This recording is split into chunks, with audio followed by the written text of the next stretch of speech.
going, guys? So on this episode of Knucklebuster's Garage, we're pulling apart the front clip here. Now, the only reason I am doing this is one, because this is the whole reason I started the channel, because I could not find, just for the life of me, I could not find any videos on how to do some of this stuff. Some of it was way too long for me, or some of it was just like really cheesy, that it was annoying. Now, I know some of my stuff is cheesy, but let's be honest, I have fun doing this stuff, and I love working on stuff like this because it kind of helps with a little bit of issues I have in my head. Now, in this video, I'm going to show you how to take apart the whole front end and the fenders, because mainly you have to get the entire front end off the car so you can pull the fenders off. So that's going to involve the lower valence, the turn signals, the bumper. Then it's going to have to involve the headlights and those headlight buckets. Now those are going to be kind of sketchy because they're cast and they're extremely expensive, so we must be careful when we take those off. So stay tuned with me, and I'm going to show you what tools you're going to need, why you're going to need them, and how to pull this apart. So let's get to it. So right here is going to be the tools you're going to want to use. 3/4 inch drive ratchet, 11/16 deep well socket, and a 1/2 inch deep well and regular size socket, a swivel socket to make things easier, and any extension you can use because the bolts behind the fenders are going to be accessible through the back of the door. You're also going to want to steal the Ziplocs from the kitchen and the Sharpies from the office. 2 things to make things easier: bolt tray and a light. So first things first with this car, I already have the grill out, and I'd show you how to do it, but it's actually really simple. Now, I have all these holes here that there's chrome trim that goes there, so you're going to want to pop that off first, and then you're going to be able to get to the grill and everything else. But first, we're going to start with the bumper, and on the top it's just going to be the studs. But on the bottom, I remember where I put it. I don't know where I put it. Ah, there we go. This is where you're going to want to use the extension and, what is this, the 11/16 socket deep well, because the regular standard one's not going to work. So this will be it. This is the one you're going to want to use. So let's get to it. So here's the first bolt. Now this one goes all the way to the frame of the car where it bolts up to, and then up here, if you can see that, there's another bolt there on this side that bolts up to the front frame, and there's going to be 2 more on the other side. But first we're going to take this off, and then we're going to go ahead and take this valance off.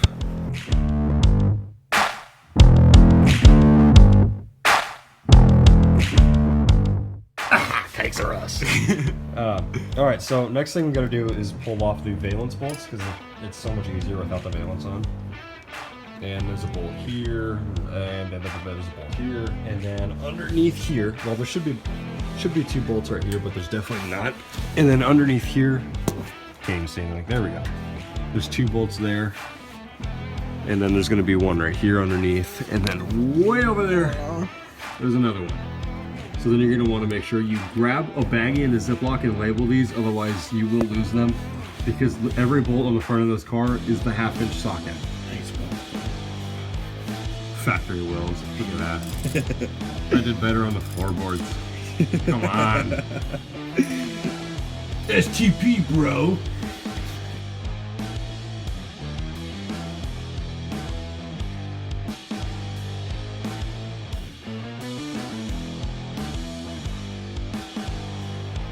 That's what it looks like at the front valance off and bumper.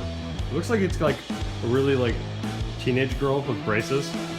It's kind of ugly looking, but you know, that'll happen.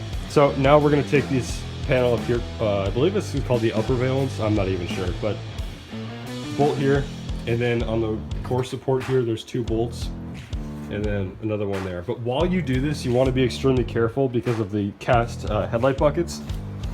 Because as you can see right here, there's a little crack because they're not separated. Because the last time I pulled this off, this bolt was too tight and it broke the headlight bucket. So it's kind of dangling there. So just make sure to be careful with this, and let's keep going. And then, can you check on the laundry, please? Because I have my clothes in there, and I need to. And I think because sometimes my clothes won't dry. Okay. You want to go do my laundry? Bye. Forgot to check her laundry. Hey, let's go do my laundry. Alright, so I went ahead and counted the bolts that hold this fender on, and there's 11. You're going to have 2 up front here behind the headlight. 1, 2, 3, 4, 5, 6 on the top rail there. And then underneath here, the front where it's, you know, the wheel, you got the door over here. The door over here. And then there's a slot here, there's one bolt there. And there's one bolt that's supposed to go here, but for us it's null and void, apparently. And then, yeah, this one we had to, like, kind of ghetto rig it a little bit because it didn't work so well, so we got washers and everything under there. And then... you had to do the Maxwell Carson thing. Ooh, burned. And then up in the door, up about top here, there's one bolt, but you have the door open for that, and then you should be able to get that out. So let's go ahead and start with the driver's side here.